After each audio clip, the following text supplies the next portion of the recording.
Are you sure you want to do this, Landon? You hate camping. My girlfriend sat cross-legged on our bed, watching me cram things into the hiking backpack my foster dad had given me for my birthday, the year he passed away. The plan had been for us to spend one weekend every summer hiking through the mountains together.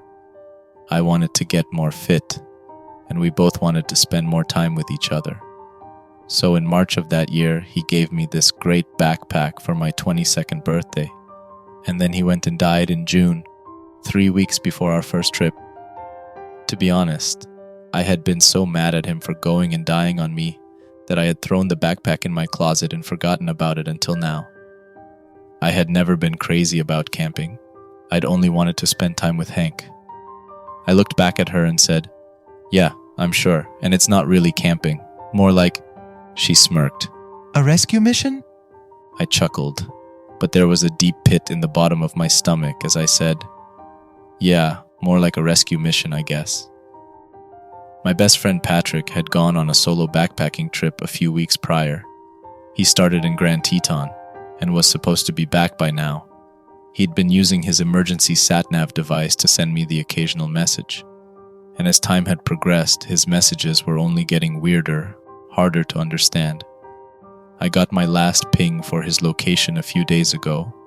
Then he fell off the map. So I and a few other people were heading out to look for him. We were all going to start within a few miles of his last location and hike through the area to see if we could find him or any trace of him. The next morning, before the sun even had a chance to rise, I piled into my friend Max's Jeep. Tyler and Cody were already there, and he drove us out to the middle of nowhere.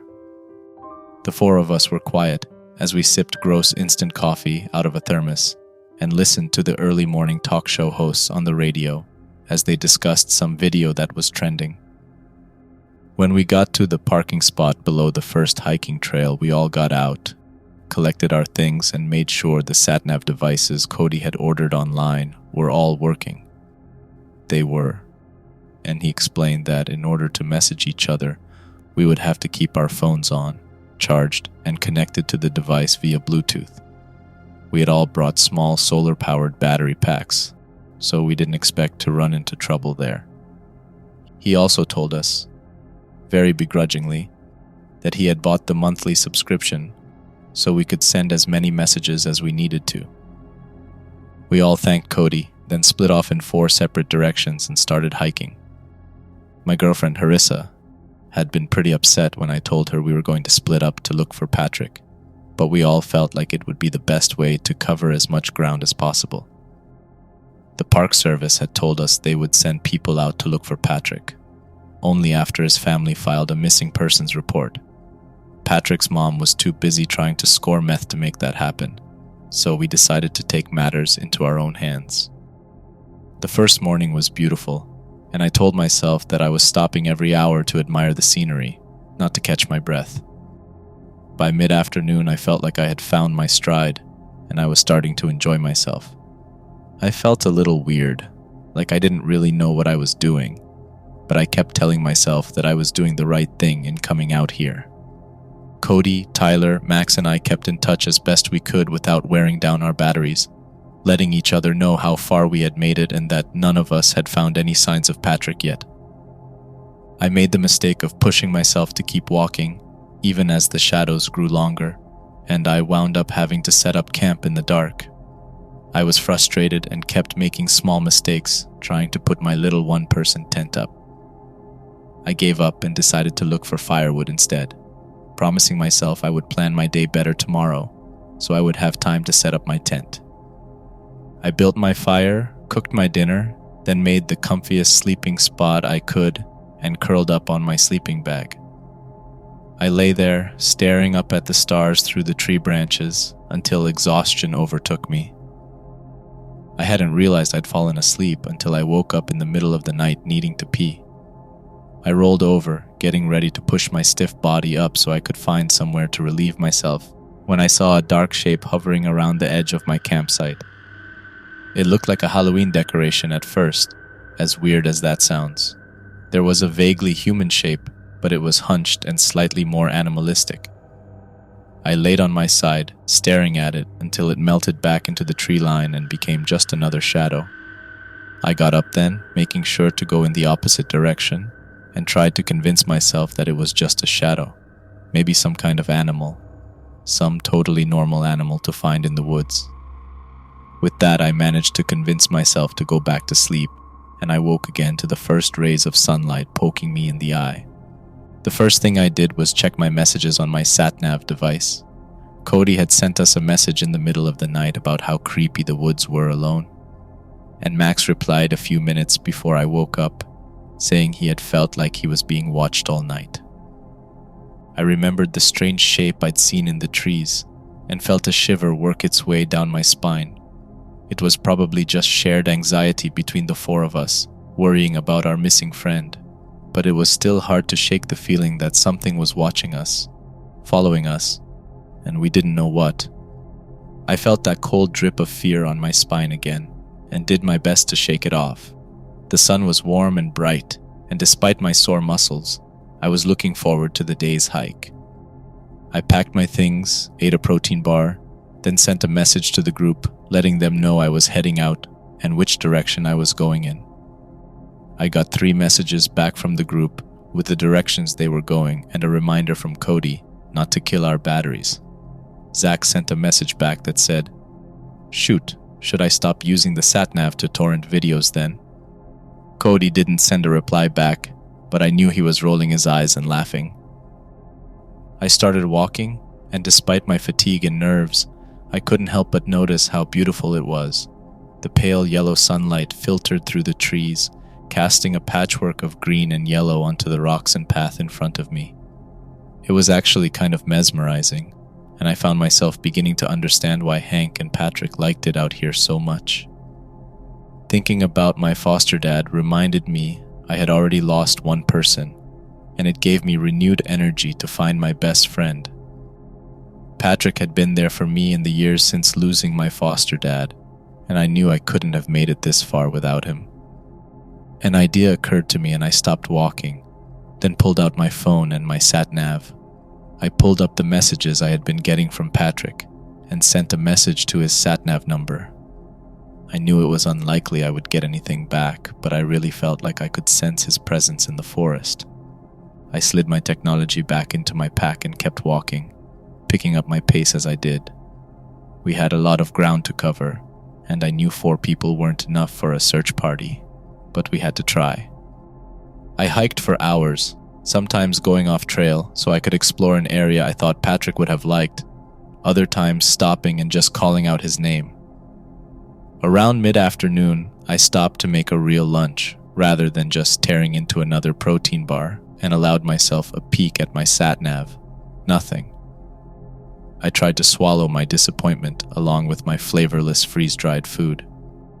I ate and got back on the trail, but doubt had started to creep in. We were probably never going to find Patrick, and I knew that. Grand Teton was huge, wild, and kind of dangerous. If we hadn't heard from him in a few weeks, we were probably never going to hear from again. I found a place to make camp, early enough this time, so I could put my tent up, and began to settle in, trying not to plan my best friend's funeral in my head as I did. I made my fire and settled in, wishing I had Netflix to take my mind off things. Eventually, I drifted off to sleep, but just as the previous night, I woke up again in the middle of the night, to the same shadow hovering over my campsite. This time it was holding something that cast a light on its face. The light was dim, like it was holding an old Game Boy, just barely lit up in the darkness, so I couldn't make out the features very well, but I could tell it had an almost human shape. I say almost human because every detail I could make out was just a little wrong. The eyes glinted like an animal, seeming to open and close independently of each other. The mouth seemed to stretch back too far, and the body was hunched and straight in all the wrong places. But for some reason, I didn't feel at all threatened by it. Whatever I was looking at didn't seem to mean me any harm. It stared at me for what seemed like a long time. Then it was gone. Once again, I drifted off into a fitful sleep. That night, my dreams were stranger than usual. I found myself walking through the woods, trying to find pieces of myself. Every time I would find one piece, an arm, a hand, I would realize I was missing something else. It was like trying to hold water in a sieve. I couldn't seem to keep myself in one piece. When I woke up in the morning, it was with the distinct feeling that I had lost something I would never find again.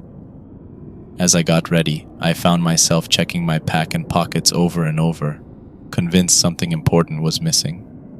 I finally managed to convince myself I had everything I had started out with, and began breaking down my campsite. Before I left, I sent a message out to the group, and realized I had received a message in the middle of the night. It was from Patrick. I sat down hard on the ground. As I opened it, feeling some strange mix between hope and fear fluttering around inside me. But the message was nonsense. It was long, as if someone had been trying to send me a message but couldn't quite remember how to make words with the keypad. At the very end were just a bunch of hand-typed emoticons, like we all had to use back in the early days of cell phones, including one Patrick had taught me back in middle school. It was a complicated shrugging, smirking emoji that I had never been able to get the hang of, and he would text it to me all the time to mess with me. I stared at the message in horror. I had no idea who or what had sent it to me, but I was reminded with an awful jolt of fear of the creature that had been watching me the night before with its face half lit up. I held the sat-nav device under my hand and studied the faint light it emitted.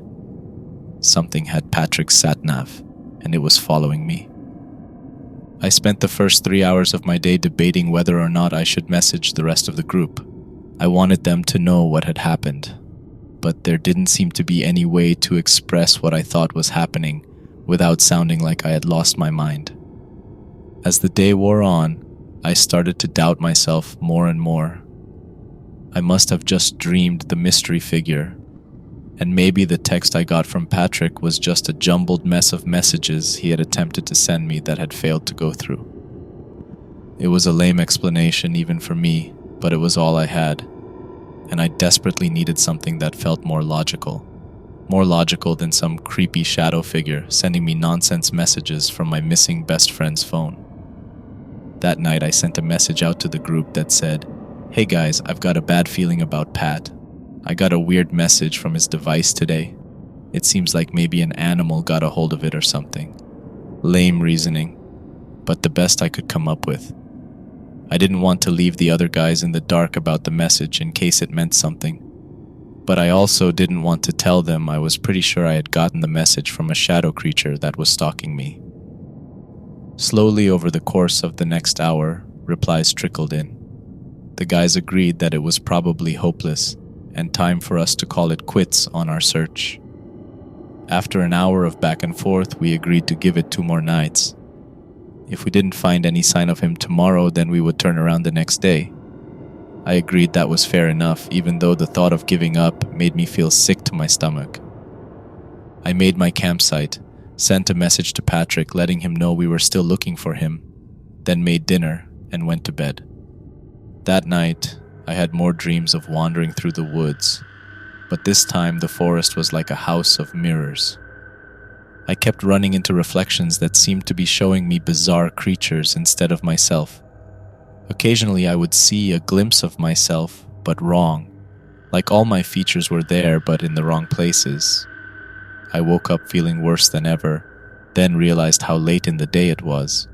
Dark storm clouds had gathered overnight, so instead of waking up to the morning sun I had slept in, I rushed to gather up my things and break down my campsite as I cursed at myself for not using every available minute to search for my friend. I checked my device and saw that the other guys had experienced the same problem and were sharing their concerns about the storm clouds. Cody suggested calling it early, saying he didn't like the look of those clouds, but I insisted we keep going. Looking back, I was so desperate to find Patrick, I guess I was willing to risk our lives to do it. The other guys agreed and we kept hiking, but as the day wore on, the storm clouds got thicker and darker. By mid-afternoon, a steady rain had begun, and by evening it was pitch dark. I realized, too late now, that we should have turned around that morning. I sent a message to the group saying I was worried about flooding and going to turn around now to see how far back I could make it. And the rest of the group agreed. We were too far up the mountain to feel safe now, but I hoped I could at least make some good progress. Besides, hiking felt safer than sleeping in the downpour. It wasn't long before my sat-nav lit up with a warning about flash flooding, and I remembered that it could contact emergency services. I called and let them know my friends and I were about to be caught in the flood, and they promised to send out a helicopter. On a whim, I said, "There's 5 of us. Me, a guy named Cody, a guy named Zach, a guy named Max, and my best friend Patrick." The operator promised to look for all of us, and I hung up feeling relieved. It was a little white lie, mostly true, and maybe now someone would actually take Patrick's disappearance seriously. I kept hiking, but by now the rain was coming down in violent, angry torrents. In my desire to get to safety, I began moving too recklessly, and before I knew it, I had lost my footing, and I was swept away by a tide of water that seemed to come from nowhere. I felt my body being buffeted by the wind and water, yanked left and right and beaten against anything I came in contact with. I knew enough about flash floods. I was dead. But then I felt something wrap itself around me, strong arms sliding beneath my armpits, something bony against my back, and then I was lying on dry, okay, not so dry earth, coughing up water and gasping for air. I looked up and saw Cody 100 yards away from me, also lying on his side and coughing up water. I turned around and saw Zach a little further away and Max just past him and to the right. Somehow, by some miracle, all 3 of us had made it to the same point at the same time. We were all in our own little safe spots, out of reach of the water. I ran to Cody first and made sure he was okay. Then the 2 of us picked our way carefully across the rocks until we made it to Max and Zach. We huddled there together for the rest of the night, trying to make sense of what had happened. Zach had nearly stumbled off a small cliff he wasn't able to see in the torrent of rain, but a mystery hand had pulled him back. When he got a sense of where he was nowhere close to where he thought he had been when he fell. Max shared a similar story. He had gotten knocked over by a falling tree branch, but someone had pulled it off him and walked him to safety, staying just outside his line of sight the entire time. Cody had also been swept away by the current, and someone had pulled him from the water too. None of us had gotten a good look at our rescuer, but somehow they had managed to get us all to a safe place, and for most of us we seemed to be miles away from where we had been when we fell. Dawn was just beginning to challenge the darkness of the clouds when rescuers found us. They took us to a hospital, where we all got checked out to make sure we were fine. Aside from some bruises, no one was seriously hurt. They apologized for not finding Patrick along with us, and said that unfortunately, he probably died in the flash flood if he was out there at all. I checked my sat-nav again before leaving the hospital, and saw that one message had come through since we were rescued. I showed the message to the other guys. It had come from Patrick's device, and all it said was, FRINs. I still don't know how to explain it. Maybe it doesn't mean anything. People mysteriously survive dangerous stuff all the time. But I can't shake the feeling that Patrick is still out there, and maybe he was the reason we survived. A few days later, I got a call from the park services. They told me they had recovered Patrick's cell phone, which they found abandoned deep in the forest. They were able to pull some voice notes from it, and I was listed as one of his emergency contacts. I wasn't sure if I even wanted to hear them. Part of me wanted to forget the whole experience, to leave it behind. But curiosity, or maybe loyalty to my friend, pushed me to listen. They sent me the files in an email. It was late afternoon when I finally settled into my small living room, the kind of quiet that only comes with isolation filling the space. I stared at my laptop screen for a long time, hesitating. I could feel the weight of the unknown pressing on me. Finally, I clicked on the first audio file. I plugged my headphones in, taking a deep breath, half hoping that what I was about to hear would bring some kind of closure. The first audio file opened, and as soon as I heard Patrick's voice, it filled me with a sense of hope, like maybe Patrick's words could help me understand what really happened. His voice was steady at first, full of enthusiasm, talking about the adventure. But as I continued listening, I could hear it shift, from confidence to confusion, then to something I could only describe as acceptance. There was a heaviness in his words that felt almost tangible, like he knew something was coming but couldn't articulate it. Here's what he said. June 29th. I've always wanted to do a massive solo hiking trip. I see these videos all the time from people who backpack across the United States or through the whole Rockies or something. It's amazing, and I've always wanted to do it myself. I decided to give it a shot, but starting out in Grand Teton. People hike through there all the time, and while there are definitely some dangers, it seemed like a decent place to get started. Don't get me wrong, I've done all sorts of solo camping and hiking before, so it's not like I'm brand new and trying to start out on hard mode. I gathered up my supplies, told my friends I would be in touch, and then I was off. I took 3 months off work. You have no idea how hard it was to swing that. And asked my sister to stay in my apartment until I got back. She's been wanting to move out on her own for a while, so I figured this would be a good way for her to see what living alone is like. The first week was awesome. I went at whatever pace felt right, mostly trying to push myself to walk as far as possible, but occasionally just going at a leisurely speed that allowed me to take in my surroundings. Anyone who says Wyoming is ugly has never been to the right part of Wyoming. It may not be Washington, mostly trees and mountains, but it's nice. Things started to get weird out here though. At first, when I would run into other hikers, they were friendly, happy-go-lucky people. But the longer I've been out here, the more suspicious everyone seems to get. I keep hearing other hikers talking about something in the woods and warning each other to be careful. I'm keeping my eye out for anything dangerous and trying to keep in touch with my friends. July 1st. There was something in my campsite last night. I don't know what, but I woke up and found footprints all over the place. They look almost human, like I would imagine Bigfoot's tracks would look, although they aren't huge. They were going back and forth like someone was dancing.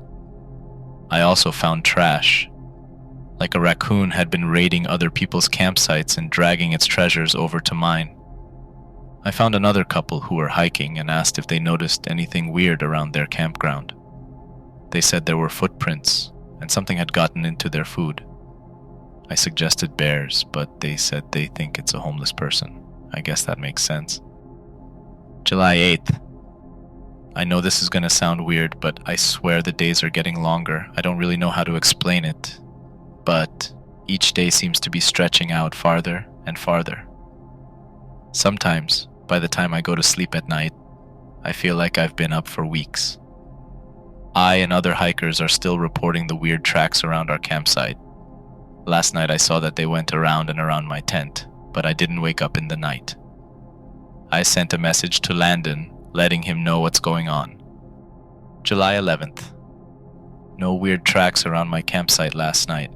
I'm thinking it really was a homeless person. Hopefully they're doing okay. It can be dangerous out here if you don't know what you're doing. July 15th. I'm having weird dreams. Actually, I've been having the same 3 weird dreams over and over. In the first dream, I'm walking through the forest, picking up pieces of myself. And I don't mean stuff from my pack, I mean like fingers and eyeballs. I'll be walking along feeling like I lost something important, and then I'll see my foot on the path. I'll race forward and grab it, but as soon as I have it, I realize I'm missing something else. I always wake up feeling like I'm missing some crucial piece of myself. In the second dream, I'm walking through a house of mirrors. Unlike a normal house of mirrors, this one looks like the forest, but I can tell it's not, if that makes sense.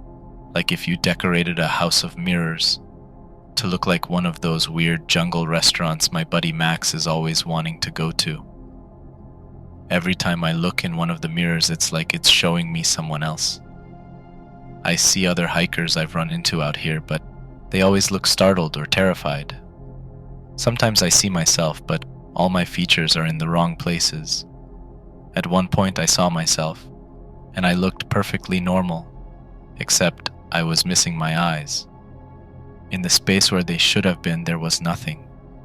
Then I lifted my hands and showed that I was holding my eyeballs, one in each hand. In the third dream, I'm a tree in the forest. I can feel myself growing up from a sapling, watching as hikers and animals pass me by. Then my physical self approaches my tree self. Tell me how to describe a dream without sounding insane. And my physical body lays down at the roots of the tree. The roots come up from the ground and wrap around my body, pulling me into the earth to suffocate. But instead of feeling panic, I just feel peace. Every time I wake up from the third dream, I feel kind of sad, like something precious was taken away from me. I know that sounds weird, but it makes me think that just being a tree in the woods might be really nice. July 22nd. I lost something on the trail. I'm not entirely sure what I lost, but my pack feels too light and I know I must have dropped something. Damn it. I'm going to have to retrace all my steps until I find it. July 24th. I'm not sure why, but people have gotten so much less friendly out here. I decided to retrace my steps at least for a day or two to see if I can find what I lost. Whenever I pass other hikers, they either act like they can't see me or they skirt around me. I'm sure I look kind of homeless now, after more than a month of not shaving or getting my hair cut or taking a shower, but it still hurts my feelings. July 29th. I gave up looking for it yesterday. I hiked the same trails over and over, asking everyone I came across if they found something I dropped. I've gone over the inventory in my pack a dozen times a day, but I still can't pinpoint exactly what's missing. I know something is, but I'm not sure what. I have to stop thinking about it. If I keep obsessing over whatever it was I lost, I'll go insane. August 8th. I'm more comfortable sleeping without a tent, I realized. It just makes me feel so much closer to nature. I could stay out here forever. August 12th. I found out what I lost. I lost my reflection. It's gone. August 13th. I feel really clear-headed for the first time in a while. It feels great to be out here. August 15th.